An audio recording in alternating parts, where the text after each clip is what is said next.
क्या दिया गया है उसको देख लेते हैं। तो आप देख सकते हो नेक्स्ट 15वां क्वेश्चन है, भारत में कौन सा नगर को इलेक्ट्रॉनिक उद्योग की राजधानी कहा गया है। 15वां क्वेश्चन, तो ऑप्शन है कानपुर, बेंगलुरु, अहमदाबाद या फिर मुंबई। तो 15वें क्वेश्चन में जो बी नंबर पर ऑप्शन है राइट हो जाएगा। बी नंबर पर क्या है, बेंगलुरु। अगला क्वेश्चन है, भारत में परिवहन का प्रमुख साधन, ये इंपॉर्टेंट है, सड़क परिवहन, वायु परिवहन, रेल परिवहन या फिर पाइपलाइन। तो जो 16वां क्वेश्चन है उसका ए नंबर पर ऑप्शन है सड़क परिवहन, यही आपका यहाँ पर हो जाएगा राइट ऑप्शन। अगला क्वेश्चन देखिए, अगला क्वेश्चन है, औद्योगिक क्रियाओं को किस आर्थिक क्षेत्र के अंतर्गत रखा जाता है। औद्योगिक क्रियाओं को प्रथम क्षेत्रक, द्वितीय क्षेत्रक, तृतीय क्षेत्रक या फिर चतुर्थ क्षेत्रक। तो 17वें का जो ऑप्शन बी नंबर पर है द्वितीय क्षेत्रक, यही आपका यहाँ पर हो जाएगा राइट ऑप्शन। 18वां क्वेश्चन है कि मानव विकास सूचक 2018 के अनुसार किस देश की स्थिति उच्चतम स्तर पर है। बांग्लादेश, श्रीलंका, भारत, नेपाल। तो राइट ऑप्शन जो यहाँ पर है वही आपको वहाँ पर लिख कर आना है। अगला क्वेश्चन यहाँ पर देख लीजिए, दिया गया है कि राष्ट्रीय उपभोक्ता दिवस कब मनाया जाता है। 24 नवंबर को, 5 अप्रैल को, 24 दिसंबर या फिर 22 फरवरी। तो क्वेश्चन यहाँ पर 19वां क्वेश्चन का सी नंबर पर जो ऑप्शन है वो राइट है। 24 दिसंबर को राष्ट्रीय उपभोक्ता दिवस मनाया जाता है। 20वां क्वेश्चन है कि बहुराष्ट्रीय कंपनियों द्वारा निवेश का सबसे सामान्य मार्ग क्या है। तो 20वें का आपका ऑप्शन नंबर बी राइट है, स्थानीय कंपनियों को खरीदना। ऑप्शन इस तरह से मिलेंगे। अब चलिए वर्णनात्मक प्रश्न जो दिए जाते हैं खंड बा में, उनको भी देख लीजिए यहाँ पर। तो देखिए क्वेश्चन आपको ये वहाँ पर दिए जाएंगे, भारतीय अर्थव्यवस्था एवं आर्थिक महामंदी के पड़ने वाले 4 प्रभावों का उल्लेख कीजिए। तो गाइस यहाँ पर आज हम इस वीडियो में देखने वाले हैं सामाजिक विज्ञान का जो आपका पेपर है उसका फुल सॉल्यूशन। तो ये वीडियो आपको एंड तक देखना है। पहला प्रश्न यहाँ पर गाइस दिया गया है, फर्स्ट क्वेश्चन आपको तैयार करना है कि पुनर्जागरण युग का अभ्युदय किस देश में हुआ था। ठीक है, तो यहाँ पर पहले गाइस ऑप्शन देख लीजिए। फर्स्ट है रोम, सेकंड ऑप्शन है इटली और थर्ड ऑप्शन है ब्रिटेन। इसके बाद हमें अगला ऑप्शन मिला है अमेरिका। आपको यहाँ पर बताना है कि पुनर्जागरण युग का अभ्युदय किस देश में हुआ था। तो यहाँ पर गाइस कौन सा ऑप्शन आपका राइट हो जाएगा ये आपको बताना है। तो 4 ऑप्शन यहाँ पर दिए गए हैं। तो यहाँ पर जो आपका ऑप्शन नंबर बी दिया गया है इटली, यही आपका हो जाएगा राइट ऑप्शन। ठीक है, अब इसके बाद यहाँ पर देख लीजिए कि अगला क्वेश्चन जो आपके दिए जाते हैं बहुविकल्पीय प्रश्न, इसमें अगला क्वेश्चन आप कौन सा तैयार करोगे। पूरे पेपर का यहाँ पर फुल सॉल्यूशन आपको मिलेगा, वीडियो को आपको बिल्कुल भी स्किप नहीं करना है। नेक्स्ट क्वेश्चन है कि महात्मा गांधी दक्षिण अफ्रीका से वापस कब लौटे। ठीक है, महात्मा गांधी दक्षिण अफ्रीका से वापस कब लौटे। सन यहाँ पर दी गई है 1914 में, 1915 में, 1918 और नेक्स्ट ऑप्शन है 1919। आपको यहाँ पर बताना है कि इसका जो राइट ऑप्शन है वो यहाँ पर कौन सा हो जाएगा। तो महात्मा गांधी दक्षिण अफ्रीका से कब वापस लौटे थे, हम सबको पता है 1915 में। तो यहाँ पर जो बी नंबर पर आपका ऑप्शन है राइट है। अगला क्वेश्चन है और ये गाइस मोस्ट इम्पोर्टेंट है, करो या मरो का नारा किसका था। तो यहाँ पर पहले ऑप्शन देख लीजिए, इसके बाद जो इसका राइट ऑप्शन होगा उसको देखेंगे। ठीक है, करो या मरो का नारा किसका था। सुभाष चंद्र बोस का, चंद्रशेखर आजाद, भगत सिंह या फिर महात्मा गांधी। तो यहाँ पर आपको बताना है कि इसका जो राइट ऑप्शन है वो कौन सा हो जाएगा। ठीक है, तो यहाँ पर जो राइट ऑप्शन है वही वहाँ पर आपको लिख कर आना है। इसके बाद गाइस अगला क्वेश्चन आपका क्या दिया गया है, तो चलिए उसको देख लेते हैं। और बिल्कुल भी आपको वीडियो स्किप नहीं करना है, पूरा वीडियो आपको देखना है। इसके बाद यहाँ पर अगला क्वेश्चन आपका दिया गया है। नेक्स्ट क्वेश्चन आप ये तैयार कर लेंगे कि 18वीं शताब्दी में विश्व व्यापार का सबसे बड़ा केंद्र था यूरोप, अमेरिका, अफ्रीका या फिर ऑस्ट्रेलिया।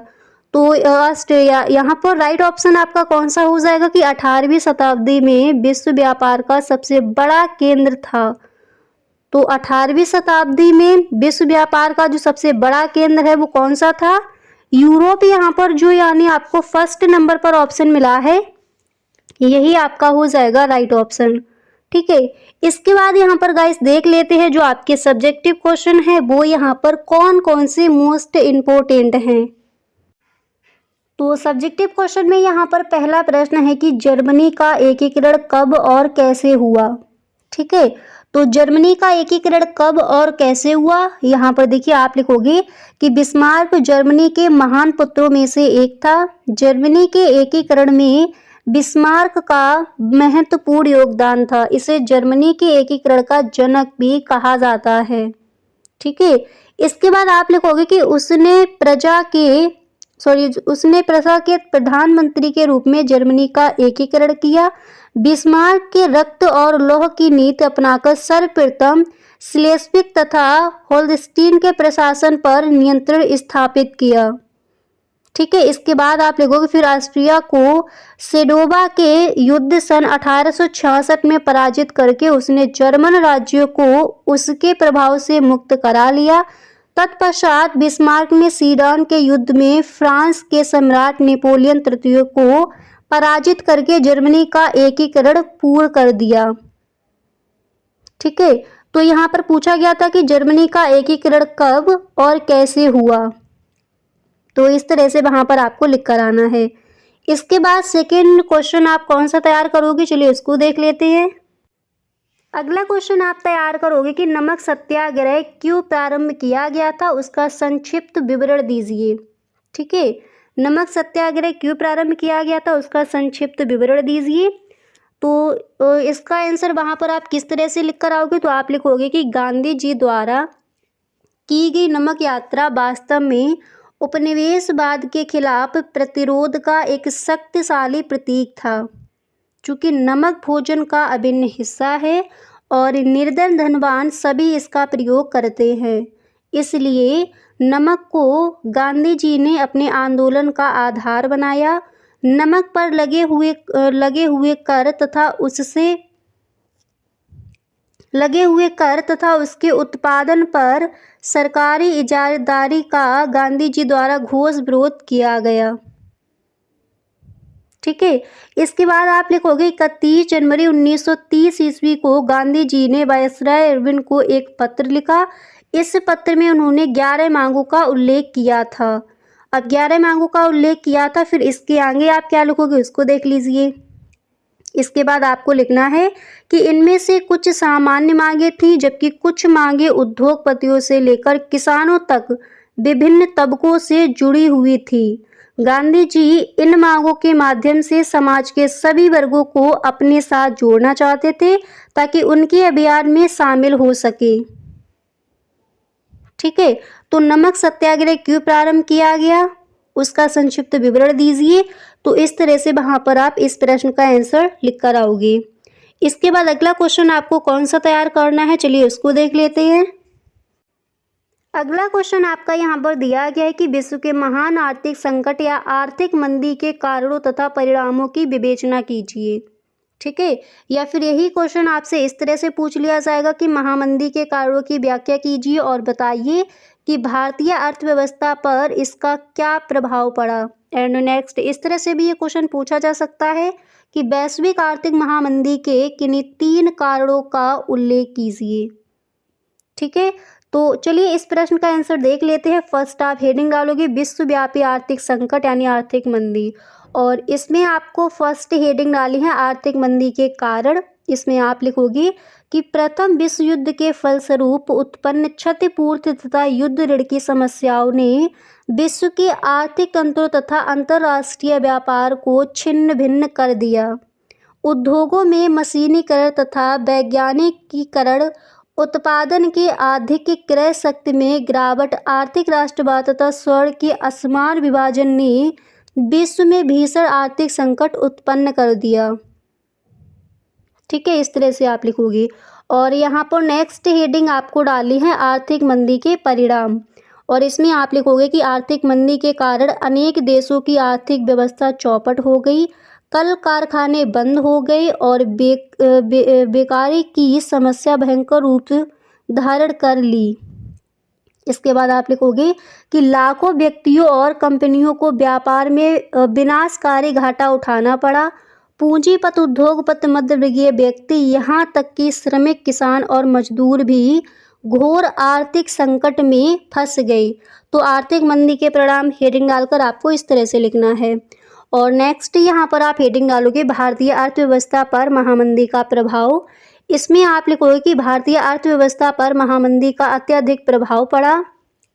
और इसमें फर्स्ट आपको लिखना है कि औपनिवेशिक भारत कृषि वस्तुओं का निर्यातक तथा तैयार माल का आयातक बन चुका था। और नेक्स्ट आप लिखोगे कि महामंदी के दौरान देश का आयात घटकर आधा रह गया। और नेक्स्ट आपको लिखना है कि भारत में कृषि उत्पादनों की कीमतों में गिरावट आई।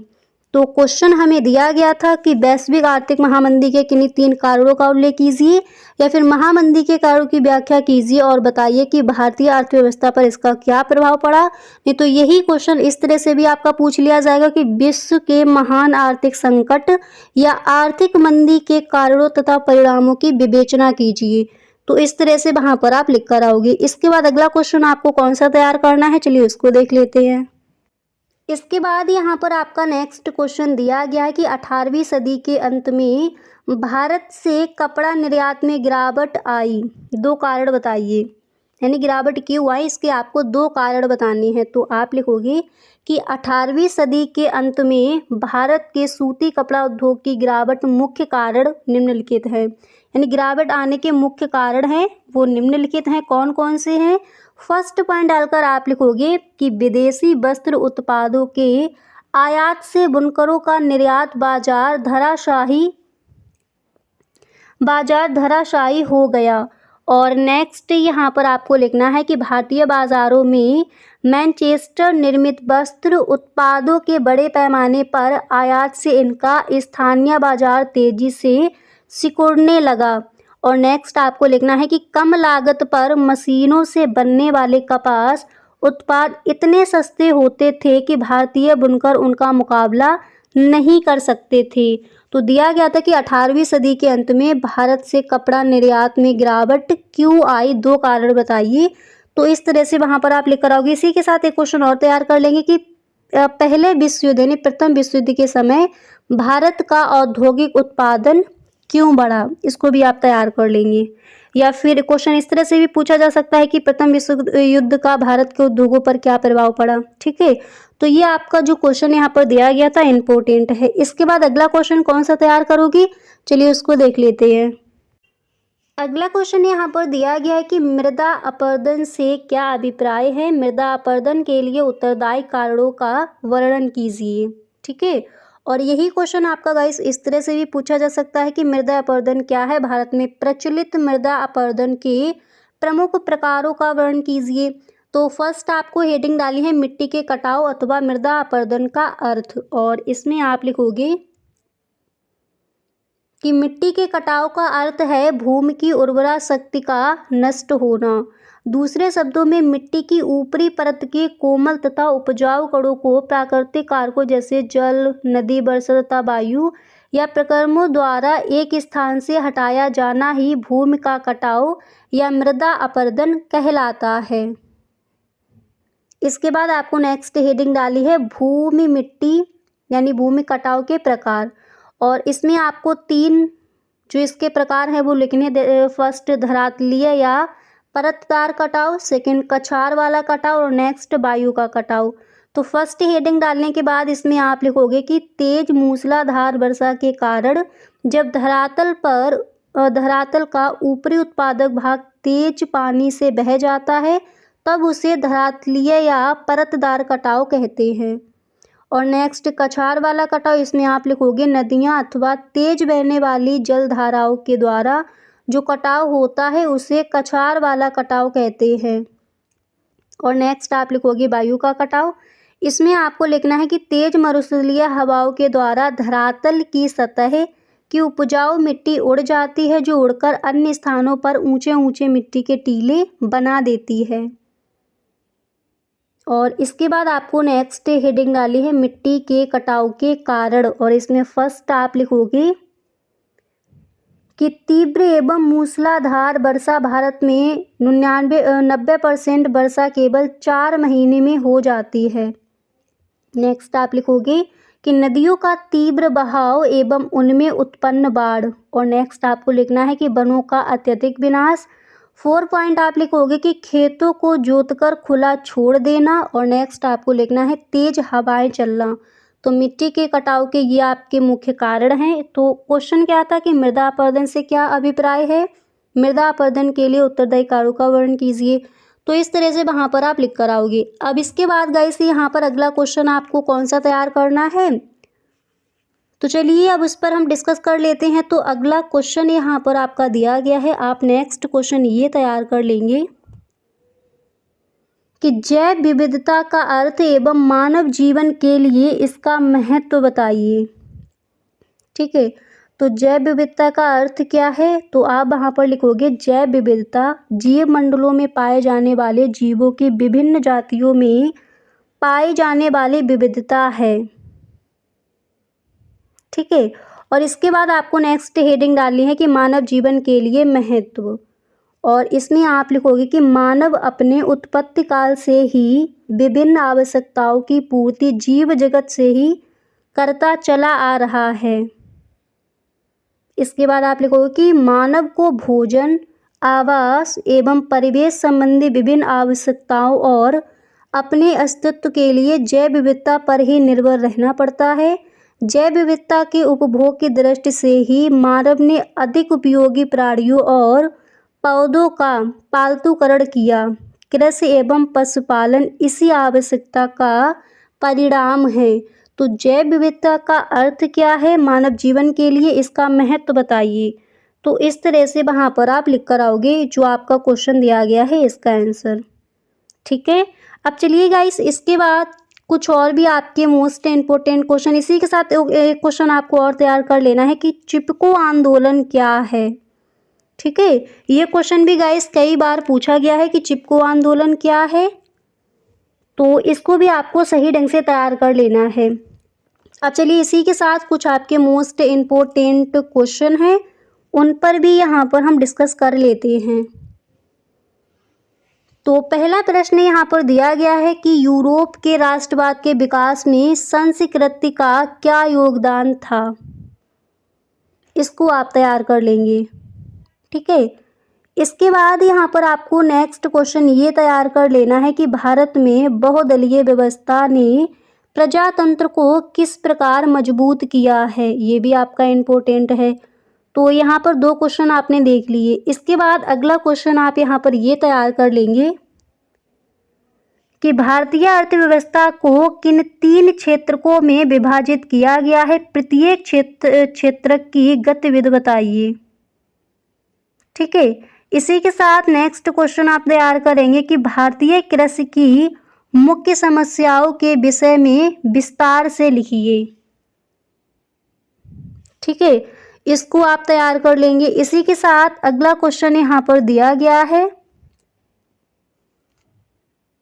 कि गांधी जी ने असहयोग आंदोलन क्यों प्रारंभ किया, फिर किस कारण ये आंदोलन वापस ले लिया। इसको आप तैयार कर लेंगे। ये क्वेश्चन आपका मोस्ट इम्पोर्टेंट है। ठीक है, इसी के साथ यहाँ पर नेक्स्ट क्वेश्चन है कि मनरेगा 2005 के उद्देश्य लिखिए। और इसी के साथ एक और क्वेश्चन आपको तैयार करना है कि आर्थिक विकास से आप क्या समझते हैं। मनरेगा 2005 के उद्देश्य लिखिए, आर्थिक विकास से आप क्या समझते हैं। तो ये हैं आपके मोस्ट इम्पोर्टेंट क्वेश्चन। अब इसी के साथ कुछ और भी आपके बहुविकल्पीय प्रश्न में रह गए थे, तो चलिए उनको भी देख लीजिए। एक क्वेश्चन जो आपका मोस्ट इम्पोर्टेंट है उसको यहाँ पर देखिए कि चौरी चौरा कांड किस वर्ष हुआ। ये क्वेश्चन गाइस कई बार पूछा गया है बोर्ड एग्जाम में। तो इसके ऑप्शन देख लीजिए, इस तरह से आपको दे दिए जाएंगे। सन 1922 में, सन 1924 में, सन 1925 में या फिर सन 1930 में। तो चौरी चौरा कांड किस वर्ष हुआ। तो यहाँ पर देखिए 4 नंबर पर ऑप्शन है सन 1930 में, ये आपका गलत ऑप्शन है।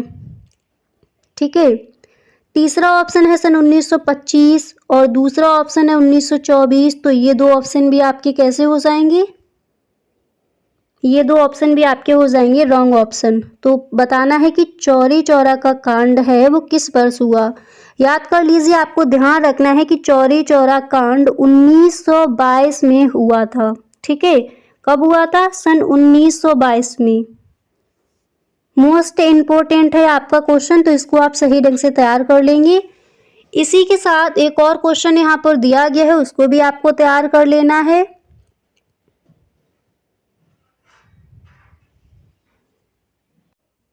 नेक्स्ट आपका क्वेश्चन है कि विदेशी व्यापार किनके मध्य होता है।